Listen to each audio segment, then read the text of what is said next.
Bom dia, irmãos e irmãs. A graça e a paz estejam com todos. É bom vê-los. O rostinho de algumas pessoas que a gente não via há algum tempo, né? Amanda aqui de volta, seja bem-vinda. Tem mais uma pessoa que eu não conheço. Quem é? Sara. Seja muito bem-vinda, Sara. E as meninas que já estão ficando de casa, né? Carol, Gabi. Quero convidá-los para abrirem a Bíblia em Ageu, livro do profeta Ageu, no capítulo 1. Também tem uma pessoa acompanhando a Belinha, seja muito bem-vindo. A minha está ali, ó. Pega ali. Seja muito bem-vindo. Quem mais? O pessoal de casa aí, né? As pessoas que já são de casa. Livro do profeta Ageu, capítulo 1, fica ali bem no finalzinho do Antigo Testamento, né, antes de Zacarias e Malaquias.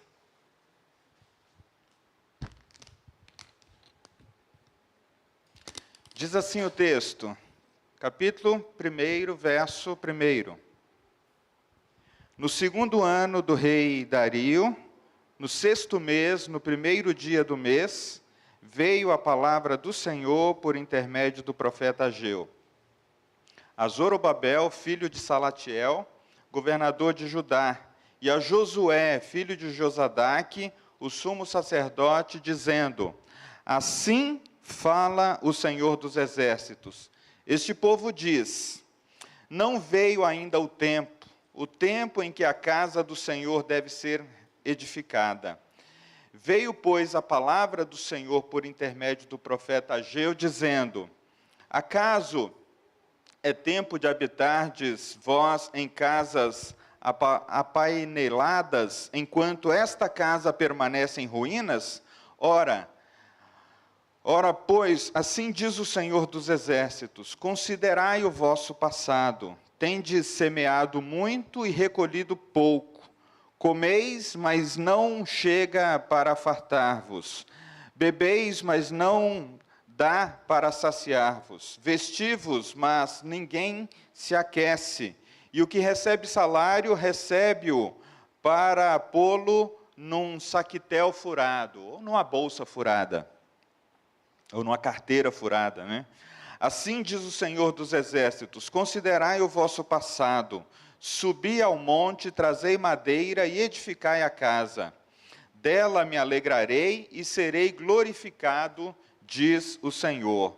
Esperastes o muito, e eis que veio a ser pouco. E esse pouco, quando o trouxestes para casa, eu como um assopro o dissipei. Por quê? Diz o Senhor dos exércitos. Por causa da minha casa, que permanece em ruínas, ao passo que cada um de vós corre por causa da sua própria casa.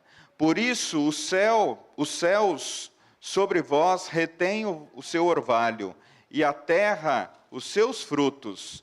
Fiz vir a seca sobre a terra e sobre os montes, sobre os cereais, sobre o vinho e sobre o azeite, e sobre o que a terra produz, como também sobre os homens, sobre os animais e sobre todo o trabalho das mãos. Então Zorobabel, filho de Salatiel, e Josué, filho de Josadaque, o sumo sacerdote, e todo o resto do povo atenderam a voz do Senhor, seu Deus, e as palavras do profeta Ageu, as quais o Senhor, seu Deus, tinha mandado dizer. E o povo temeu diante do Senhor. Então Ageu, o enviado do Senhor, falou ao povo segundo a mensagem do Senhor, dizendo: Eu sou convosco, diz o Senhor.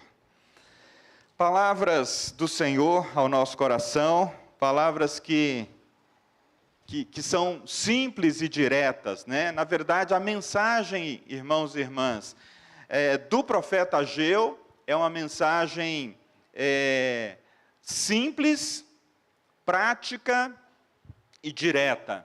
É isso que você vai acompanhar comigo nessa manhã. Ao mesmo tempo, uma mensagem escrita há muitos anos atrás, continua sendo nova e vívida para nós hoje. Então, a pergunta para nós no final será: o que a mensagem de Deus dada a Ageu e aquele povo naquelas circunstâncias fala conosco hoje? Vamos acompanhar um pouco a trajetória de Ageu. A pregação do profeta está no contexto da reconstrução do templo. Então, a palavra-chave aqui para nós nessa manhã é reconstrução, ou talvez, para quem vai começar uma nova jornada, construção. O povo estava desanimado, estava sem rumo, cada um vivia para manter ou implementar o seu próprio estilo de vida. Será que isso não é sinais da nossa sociedade no nosso tempo? Cada um corre atrás do seu, como se diz por aí, né? Cada um faz o seu. Mas vejam só, aqueles que foram salvos por Jesus, aqueles que fazem parte do povo de Deus, aqueles que têm uma relação com Deus, ainda que vivam nesse mundo, ainda que vivam no presente século, nós somos como pessoas que vivem entre dois mundos.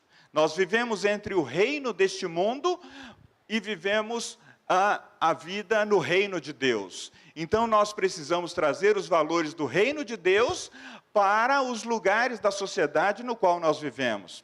Então, nesse sentido, o cristão, ele não vive só para si. O pano de fundo histórico, queridos, desse livro, desse pequeno livro, e a profecia de Ageu, o pano de fundo é o livro de Esdras. Esdras, ele é contemporâneo de Ageu, ele viveu na mesma época de Ageu. E os primeiros capítulos de Esdras mostram isso, do capítulo 1 ao capítulo 6, no verso 22, a gente tem ali, Esdras é aquele primeiro, digamos assim, servo do Senhor, que ele vai chamar para esse projeto de reconstrução do templo. E Esdras, ele não vai conseguir. Ageu é então contemporâneo também do profeta Zacarias, e ambos, tanto Zacarias quanto Esdras, encorajam o povo a construir o templo de Jerusalém, né? Mas por que construir o templo? Por que construir um lugar de adoração? Queridos, nós somos pessoas muito que têm em si, né, o local como um lugar importante. Naquela época, o templo simbolizava tanto a presença de Deus como a grandeza e o seu prestígio. Nesse tempo que nós vivemos, algumas pessoas têm até relativizado o valor do templo, quando na pandemia, durante quase 2 anos, muitas igrejas ficaram fechadas. E, portanto, as pessoas tiveram que arrumar um outro jeito de se relacionar com Deus, e entendendo que o templo tem um valor, mas ele tem um valor, digamos assim, provisório, né? Há nações com muitas igrejas que não se reúnem em templos. E Paulo vai dizer: olha, vocês são o templo de Deus. Na verdade, vocês são a casa de Deus. Vocês são o templo do Espírito Santo. Mas segura essa informação aí para depois a gente voltar nela. O fato é que havia uma ordem de que o povo voltasse e reconstruísse o templo em Jerusalém. O profeta Ageu, ele trouxe 4 mensagens. As mensagens de Ageu não foram apenas para a reconstrução do templo. Você vai ver nesses 2 capítulos pequenos, depois, daqui 2 semanas eu volto novamente a Ageu para a gente fechar, mas ele tinha 4 mensagens muito pontuais e diretas. Hoje, nós vamos focar apenas na primeira mensagem de Ageu, que era a de retornar à construção do templo, que simbolizava, portanto, o desejo do povo de ter de volta, né, a presença de Deus no seu meio. Queridos, contudo, no meio dessa ordem do profeta, havia uma realidade ali. Havia o fato de que o povo de Israel havia sido levado para o cativeiro da Babilônia, no ano 587 a.C., e, portanto, a terra naquele lugar ficou deserta, ficou ociosa, na expectativa, então, da restauração anunciada por Jeremias, lá no capítulo 25 e 26. Agora o povo é encorajado a construir ou reconstruir, tendo como modelo a glória do passado, a glória do templo de Salomão. E às vezes, quando a gente fala em reconstrução no nosso tempo, ou de construção no nosso tempo, muitas igrejas costumam olhar pelo retrovisor e procurar a foto do melhor momento da sua própria igreja ou da sua própria comunidade de fé. Quando se fala em reconstrução aqui na IPI de Vila Sônia, quando se fala em construir um novo momento, qual é o retrato que vem à sua mente? Para o povo de Israel era o seguinte: reconstruir o templo, será que é aquele que Salomão fez? Não era disso que o profeta Ageu estava falando. Queridos, cada um de nós precisamos construir ou reconstruir segundo o chamado de Deus para o momento que nós estamos vivendo. O outro dado interessante para a gente pensar aqui, queridos, é que os judeus, eles ficaram 70 anos longe da sua terra. E no ano 539 a.C., o rei Ciro, ele então dá uma ordem, né? O rei Medo-Persa, ele decreta que os judeus retornassem para Jerusalém e construíssem então o templo. Eles voltaram animados, eles voltaram cheios de vigor. Mas, ao retornarem, eles lançaram os alicerces, mas, porém, eles foram ineficazes para concluir a obra. Eles pararam no meio do caminho. Eles começaram a cuidar da vida. Eles começaram a casar, ter filhos, a cuidar dos seus próprios negócios, a cuidar da sua vida, da sua carreira. E essas coisas têm o seu lugar na nossa relação com Deus. Atenção, essas coisas são boas, elas são dadas por Deus, elas são encorajadas pelo Senhor, mas elas não podem se tornar o centro da nossa vida, o centro da nossa existência. E então, a obra do templo ficou parada por 18 anos. E é nesse contexto que nós devemos, então, entender o ministério e a palavra do profeta Ageu. Queridos, do fim, e aí pegando numa versão mais contextualizada, porque quando a gente lê aqui no capítulo 1, no verso 1, né, no segundo ano do rei Dario, na verdade, no calendário seria no fim do mês de agosto até meados de dezembro, 520 a.C., o profeta Ageu transmitiu, então, essas mensagens de Deus. E essas mensagens, queridos, depois de 3 anos, o povo se reuniu ali e resolveu dar ouvidos à mensagem de Ageu e à voz de Deus. E nós concluímos lá no verso 13, dizendo que, quando o povo responde à voz de Deus, Deus diz: eu estou com vocês. Eu estarei com vocês.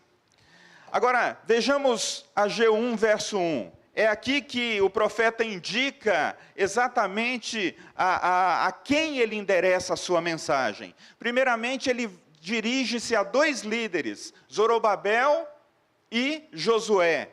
Ele se dirige a esses 2 líderes porque ele sabe que em todo projeto de construção ou de reconstrução há pessoas chaves. Há pessoas que ajudam as coisas a acontecerem. Há pessoas a quem Deus quer usar. Há pessoas a Deus quem se dirige num primeiro momento. Imagina você num chamado de reconstruir as relações na sua casa. Provavelmente, se Deus fala com o homem da casa, fala com a mulher da casa, fala com o avô, a avó, o tio, a tia, você provavelmente será a pessoa-chave ali. No caso da reconstrução do templo, Zorobabel e Josué eram as pessoas-chaves. Um porque era o governador e o dirigente civil, o outro porque ele era o líder religioso. É você. Se Deus está te chamando para reconstruir, a sua casa, a sua relação com Deus, a relação com a família, é você que precisa chamar as pessoas para se reunir em torno da palavra. É você que precisa chamar para o momento com Deus. É você que precisa lembrar do cuidado e da bondade de Deus. Alguém precisa tomar esse lugar da pessoa-chave na reconstrução.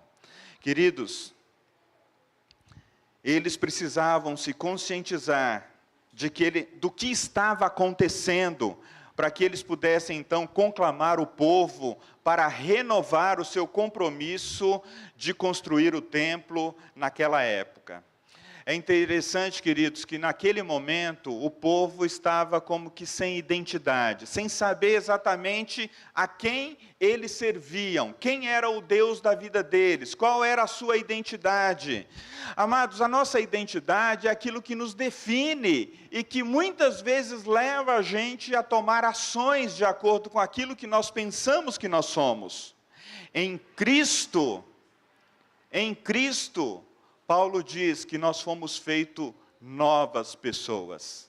E aí Deus nos chama para revisar o nosso sistema de valores. O que é mais importante para mim? Onde é que eu gasto mais tempo? Onde eu invisto mais a minha energia? Onde eu invisto os meus recursos, os meus dons, as minhas habilidades, os meus recursos financeiros? Quando você faz essas perguntas e você começa a identificar, eu passo tanto tempo no dia focado nisso, eu passo tanto tempo no dia gastando meus dons e talentos com isso, eu gasto boa parte da minha renda com isso aqui, ali está o seu coração. Captaram? Então quer dizer, nós reunimos tudo aquilo que nós temos, dons, talento, capacidade de pensar, capacidade de elaborar as coisas, recursos que Deus traz na nossa mão por causa dos dons e talentos que Ele nos deu, e a maneira como nós investimos todas essas coisas mostram aquilo que nós amamos. Tem um autor contemporâneo nosso que escreveu um livro chamado Você é Aquilo que Você Ama. Interessante, né? Você é aquilo que você ama. Então, nós somos aquilo que realmente pulsa dentro de nós. Nosso coração, nosso desejo de realizar coisas. Queridos, interessante que naquele momento, por que o povo estava sem identidade? Porque eles haviam conhecido a Deus, mas naquele momento eles estavam procurando viver cada um o seu projeto de vida.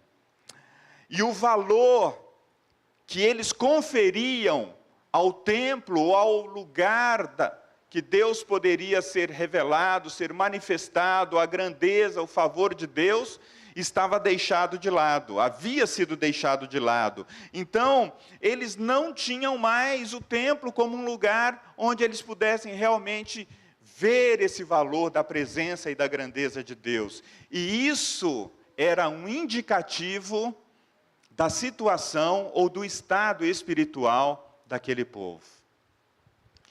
Queridos, na verdade, imagina você, se a gente viesse raramente a esse templo aqui da Vila Sônia, e se no entorno o mato começasse a tomar, e se a gente começasse a se descuidar com todas as coisas que estão aqui ao redor, alguém chegasse, alguém passasse aqui por nós e dissesse, olha, eu acho que as pessoas não estão cuidando bem do prédio.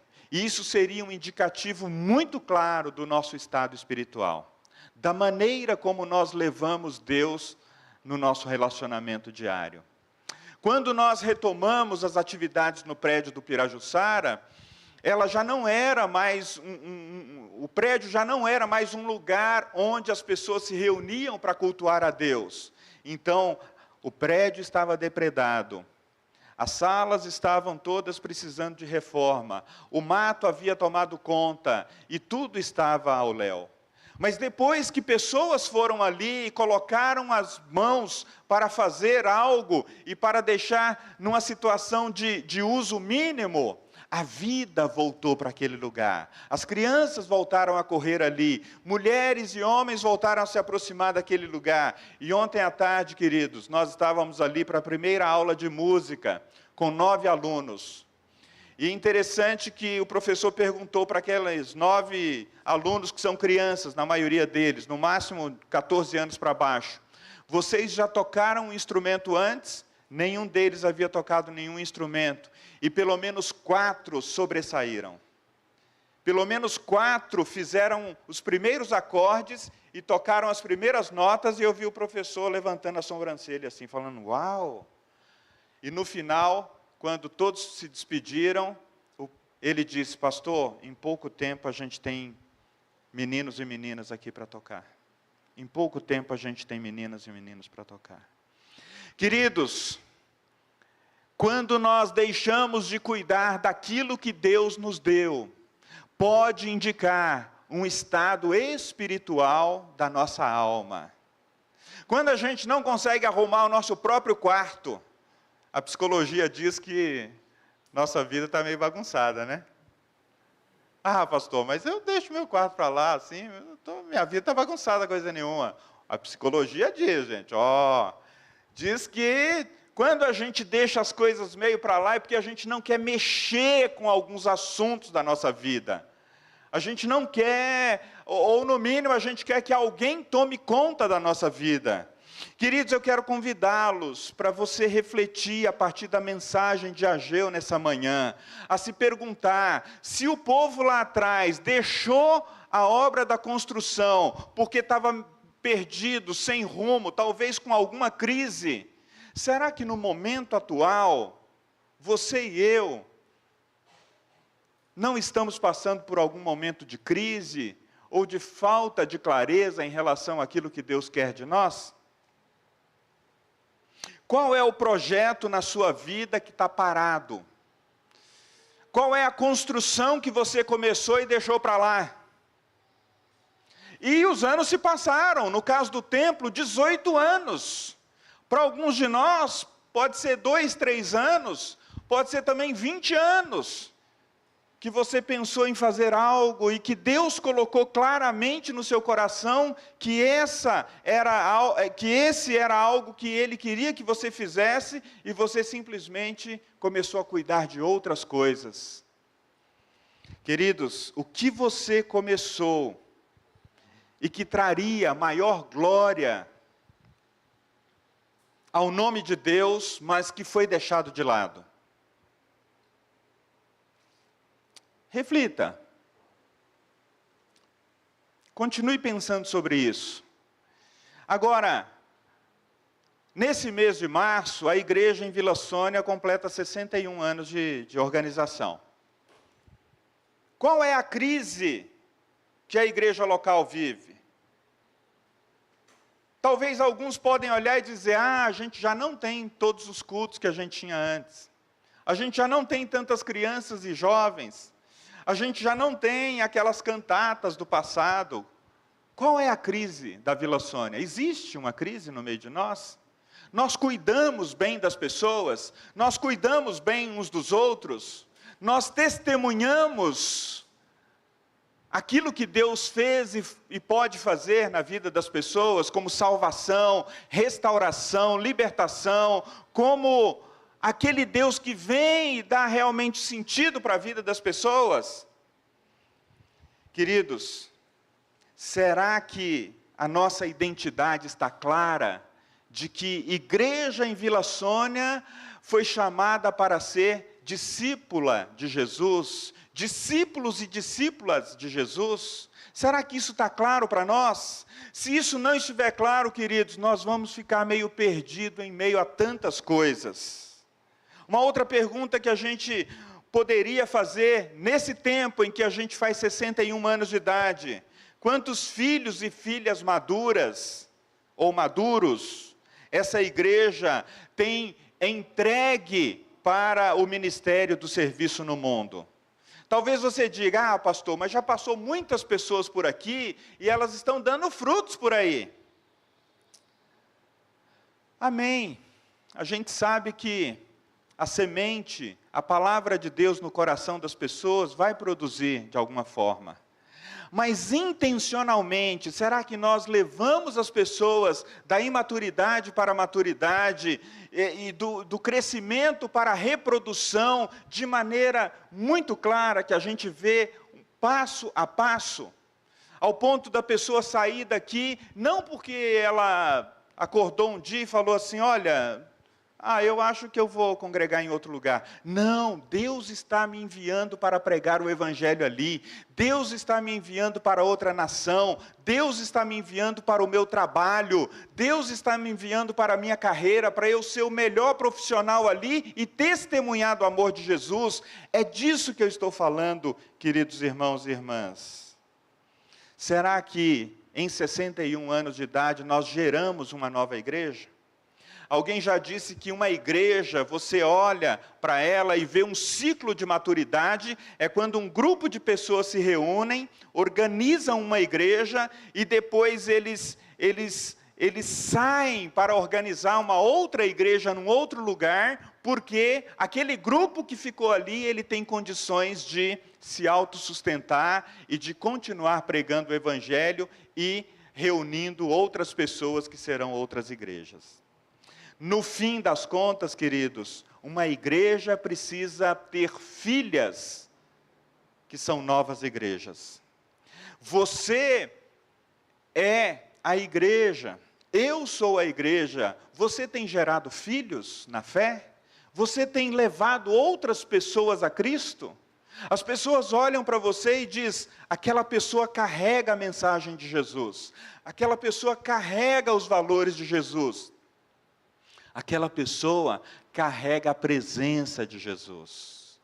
Quando o profeta chama o povo para reconstruir a casa do Senhor, ele está dizendo, reconstruam um lugar que vai carregar a presença do Senhor. Quando você está sendo convidado a construir ou a olhar para a construção da sua vida em Deus, a mensagem está perguntando exatamente isso. A presença do Senhor é real e manifesta na sua vida?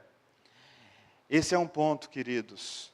A gente poderia fazer uma síntese da mensagem ou da missão do profeta Ageu da seguinte maneira: ele queria despertar o povo para um avivamento nacional. E aí, no mês de aniversário da nossa igreja, eu gostaria que Deus despertasse-nos para um avivamento pessoal, conduzir o povo a um novo compromisso espiritual, e Deus está chamando você para um novo compromisso espiritual, e uma consciência mais profunda de começar a trabalhar para Deus. Você já percebeu Deus te chamando para trabalhar para Ele? Para servi-lo, para colocar a sua vida a serviço dEle? Então, a primeira parte, queridos, desse capítulo 1, no verso 1, esse desafio ele é feito no sentido de que o povo de Israel, o povo que era alvo da mensagem de Ageu, precisava priorizar Deus e a sua obra em primeiro lugar em suas vidas.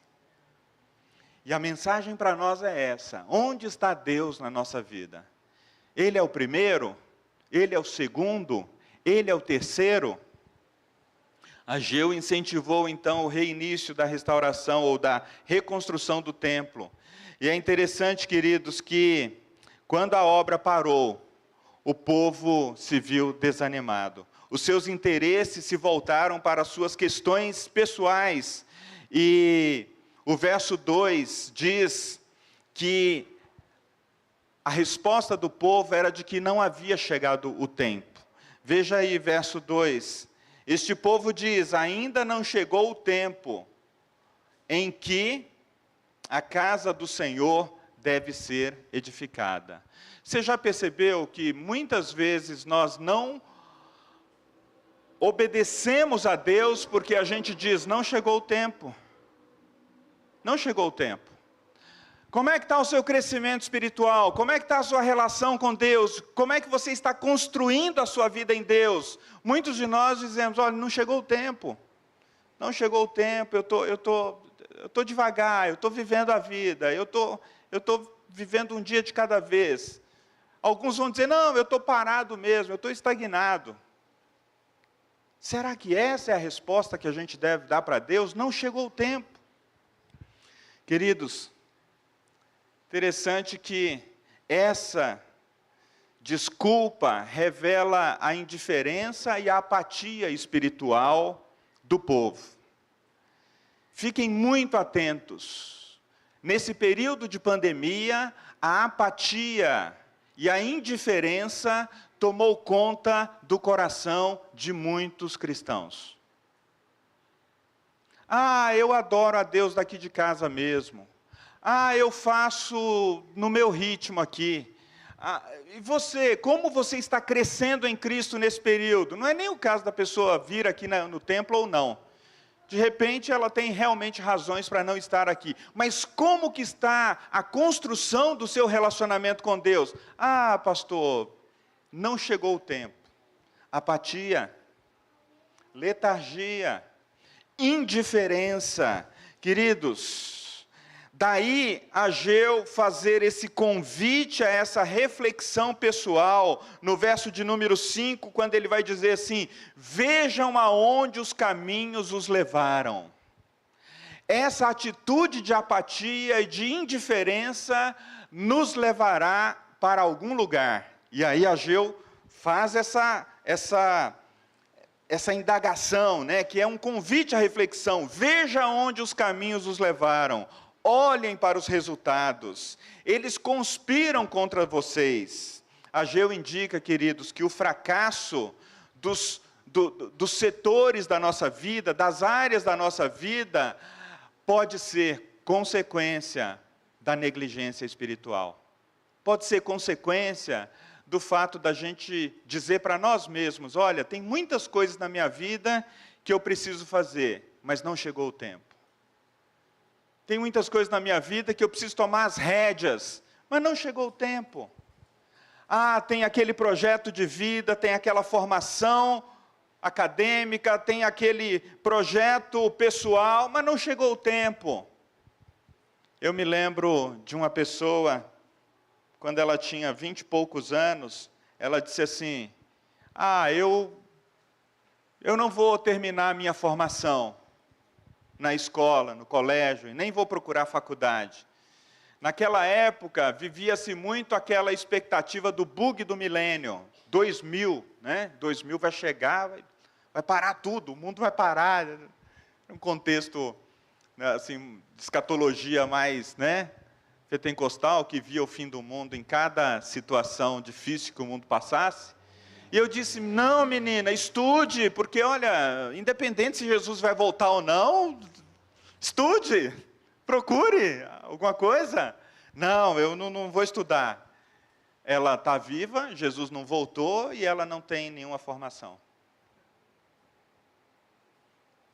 E numa conversa com ela, depois de quase 20 anos, ela falou, realmente, independente se você vai trabalhar ou não por causa dessa formação, se você vai servir a Deus ou não, faça aquilo que Deus está te chamando a fazer. Queridos, vale ressaltar que Deus não reprovava o povo por causa das suas casas cômodas, por causa do seu projeto de carreira pessoal, por causa do fato de que muitos prosperavam, não. O que ofende ao Senhor era o tipo de prioridade que o povo adotava. A razão da chamada do profeta à reflexão, queridos, era para que eles considerassem os seus caminhos e voltassem a trabalhar para o Senhor, naquilo que Deus estava os chamando a fazer. No caso, era a reconstrução do templo. Numa reflexão pessoal, queridos, Deus está dizendo, comece a trabalhar na sua própria vida. Você é o templo de Deus, você é o templo do Espírito Santo. Essa é a casa que eu habito por excelência. Não negligencie isso. Note que no verso 6, irmãos e irmãs, agora eu tenho que colocar óculos. Note que no verso 6 diz que Ageu lança a imagem do fato de que eles pareciam que estavam com a bolsa furada para indicar que a bênção material sem a bênção de Deus, ela não produz muita coisa. Você pode trabalhar, você pode comer e não se fartar, você pode beber e não se sentir saciado, você pode se vestir e não se sentir adequado, você pode olhar para o seu guarda-roupa e falar, nossa, eu tenho roupa aqui que eu visto o ano inteiro sem repetir nenhuma, e ainda não se sentir satisfeito, satisfeita. Você pode receber o salário, e ele entrar na sua conta, e você não vê como é que ele saiu. Como num saquitel furado. Como não tinha conta bancária naquela época, a gente pode usar essa imagem hoje. Né? Você nem sabe para onde foi os Pix. Mas eles foram. Você nem sabe se foi no crédito ou no débito. Mas eles foram. A negligência do povo em relação às coisas espirituais, queridos, tornou-se um símbolo da sua condição moral e espiritual. E no verso 8, o profeta vai dizer assim, olha, ele vai encorajar o povo a dizer, olha, subam e construam. O povo precisava despertar-se para aquilo que era a prioridade de Deus em suas vidas. Pois eles estavam pensando apenas em si mesmos. E aí, queridos, a razão pela qual Deus queria que o templo fosse retomado, reconstruído, ou no nosso caso, construído, está no verso de número 8. Construam o templo para que eu me alegre e nele seja glorificado. Construa a sua vida em Deus, para que Deus se alegre e seja glorificado por meio da sua vida. E se nós entendemos que Deus está nos chamando para continuar construindo a igreja, seja aqui, seja em outro lugar, qual que seria a razão? Para o nosso nome ficar mais famoso? Para a gente ser reconhecido? Não, para que Deus se alegre e nele o seu nome seja glorificado. Queridos, no Antigo Testamento, o templo era o símbolo da presença de Deus. No Novo Testamento, Paulo diz que você e eu somos aqueles que carregam a presença de Deus. Então você e eu precisamos carregar a presença de Deus para outras pessoas, para outros lugares. E eu quero finalizar aqui, queridos, dizendo que Ageu registra que houve arrependimento. E finalmente os trabalhos começaram, versos 14 e 15. Isso ocorreu 23 dias após a profecia de Ageu. Que aprendizados eu e você podemos tirar com a mensagem de Ageu? Quais são os aprendizados que você pode tirar pessoalmente, e nós como igreja, da mensagem de Ageu? A palavra-chave é reconstrução ou construção. Se você percebe que na sua vida Deus está te chamando para um passo inicial, construção, talvez um caminho que você nunca fez, uma construção. É um projeto de vida que eu deixei para lá, é a minha vida com Deus que ficou parada, é a reconstrução. Então, em termos pessoais, o chamado de Deus para reconstruir, queridos, começa comigo e com você, começa na nossa própria vida, começa conosco. E aí vale a pena você se perguntar, será que eu sei quem eu sou em Cristo? A minha identidade está firme nele? A minha identidade está firmada em Cristo? Dizer que a sua identidade está em Cristo, irmãos e irmãs, é reconhecer o seguinte: eu como seguidor de Jesus, eu como seguidora de Jesus, eu sou discípula ou discípulo. Então eu olho os atos de Jesus, eu ouço as palavras de Jesus e eu coloco em prática aquilo que Jesus fez. Ah, pastor, mas você sabe que não é fácil. É verdade. E aí a gente precisa ser sincero para Deus e dizer: Senhor, eu tenho ouvido as tuas palavras, eu tenho visto os teus gestos e os teus atos, e eu tenho tido dificuldade de viver isso. Ajuda-me, Senhor, ajuda-me.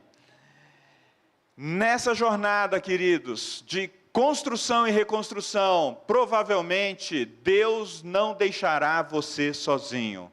Assim como Ageu direcionou a palavra dele a Zorobabel e a Josué, que eram pessoas chaves para que a retomada acontecesse, eu te pergunto, quem são as pessoas chaves na sua vida que pode ajudar você a retomar coisas que você deixou parado? O seu relacionamento com Deus, o chamado para servir ao Senhor, quem são as pessoas chaves? Será que vem na sua mente alguém? Tem um nome ou dois? Um Zorobabel, um Josué, uma Josuela? Tem alguém? Se você não tem claramente isso na sua mente, você precisa orar pedindo a Deus. É alguém que vai te encorajar, é alguém que não vai se conformar com você, junto com você, do seu momento, de você querer rebaixar, digamos assim, né, a sua nota. Não, olha, suba, reconstrua, vá para Deus, busque ao Senhor, coloque-se diante dEle, diariamente, em todo o tempo. Isso em termos pessoais, queridos. A segunda aplicação é em termos comunitários, em termos de igreja. Individualmente nós somos a igreja, mas coletivamente nós somos o corpo de Cristo. E se nós somos chamados para investir na vida uns dos outros, isso é uma ação para dentro do corpo, nós somos chamados também para investir para fora, nós somos chamados para evangelizar, para levar a presença do Senhor para os lugares que a gente for. E aí, nesse sentido, queridos, nós estivemos falando com os líderes da igreja, nós estivemos falando com o conselho, que a direção que Deus trouxe para nós como pastores, é de que nós devemos, além do trabalho social no Pirajussara, nós devemos pregar o evangelho para plantar uma nova igreja. Isso quer dizer, queridos, que a gente reconhece que no passado, homens como Esdras, o profeta, não o presbítero que passou aqui pela igreja, né?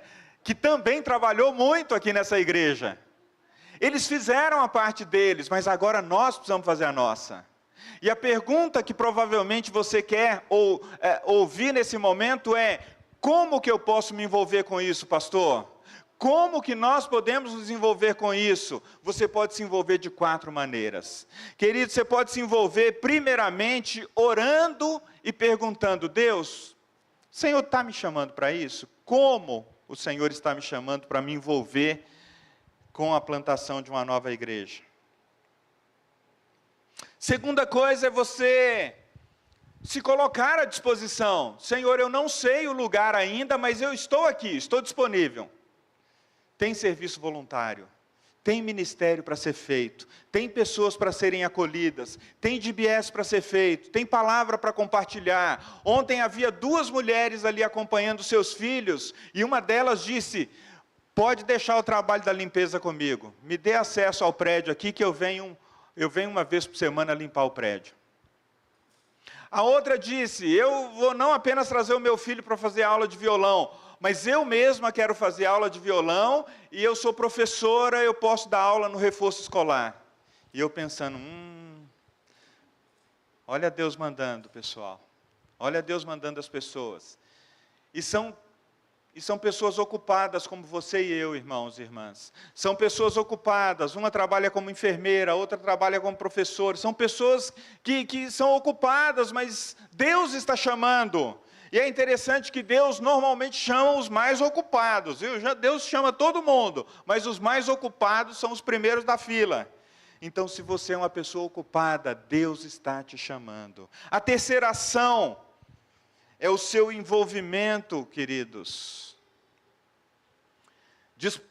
Primeiramente, oração, disposição e o envolvimento no serviço voluntário.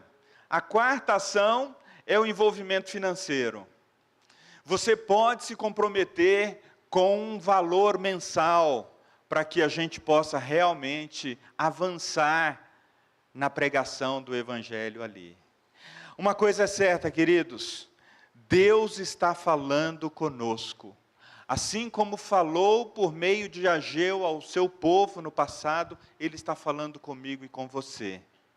E a pergunta final é: de que forma você responderá ao chamado de Deus para construir a sua vida nele, para construir o seu relacionamento nele, para construir dia após dia uma intimidade mais profunda com Ele e, ao mesmo tempo, trabalhar no processo de reconstrução de uma igreja, ou de uma construção de uma nova igreja. Porque com todo o tempo, e o fato de que nós somos outras pessoas que não fizeram parte daquela primeira reconstrução, daquela primeira construção no Pirajussara, provavelmente o que a gente vai construir lá agora é diferente de tudo que foi feito na primeira vez. Nós vamos ouvir a Deus e perguntar a Deus o que o Senhor está fazendo na vida dessas mulheres que o Senhor está trazendo aqui. O que o Senhor está fazendo na vida desses adolescentes. O que o Senhor quer que nós façamos. Nós não vamos pegar a liturgia aqui da Vila Sônia e chegar lá e fazer culto não, irmãos. Eu não sei se é isso que Deus quer. Talvez você vai visitar lá e falar: nossa, é diferente de quando era a congregação do Pirajussara aqui. Provavelmente será. Com isso, eu não estou dizendo que eu vou inventar a roda. Mas eu estou dizendo que nós queremos ouvir a Deus. Nós queremos ouvir ao Senhor. E nós queremos dizer: Senhor, eis-nos aqui. Eu quero convidar a Ina para tocar uma música, para a gente pensar e orar. De que forma Deus está te chamando para se envolver com a sua reconstrução, a reconstrução do seu relacionamento com Deus e a sua construção de um projeto que Deus colocou na mão da igreja. Nós queremos plantar uma nova igreja. Você pode ser o intercessor, você pode ser o voluntário, você pode ser o evangelista, você pode ser aquele que sustenta financeiramente. Há lugar para cada um de vocês, para cada um de nós. Como vai ser isso, pastor? Vamos ouvir mais a Deus, vamos ouvir mais ao Senhor. Cantemos ou ouçamos essa música.